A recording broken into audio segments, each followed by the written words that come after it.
কর্মকর্তাদের উদাসীনতা ও স্বেচ্ছাচারিতায় দূতাবাসে ভোগান্তির সম্মুখীন হচ্ছেন প্রবাসীরা।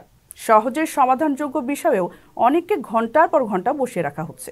পর্তুগালের রাজধানী লিসবনের বাংলাদেশ দূতাবাস নিয়ে তাই দীর্ঘ আক্ষেপ প্রবাসীদের।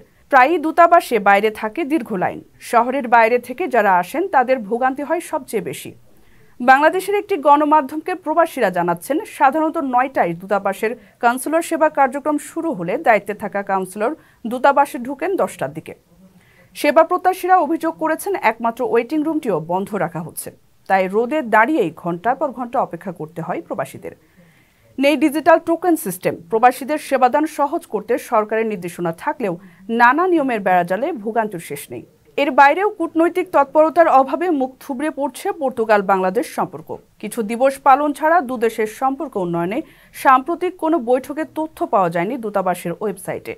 ২০২৩ সালের ১৬ মার্চ সবশেষে দ্বিপক্ষীয় চুক্তি সই হয় দুই রাষ্ট্রের। আলোর মুখ দেখার অপেক্ষায় থাকার সম্ভাবনাময় নানা ইস্যুও এগোয়নি এরপর।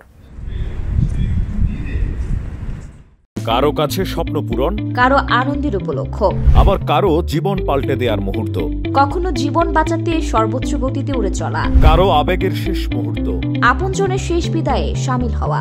এমন সব ইচ্ছে পূরণে সর্বনিম্ন ভাড়ায় দ্রুতগতির বাহন প্রবাসীর হেলিকপ্টার। আপনার প্রয়োজনে যোগাযোগ করুন আমাদের হটলাইনে।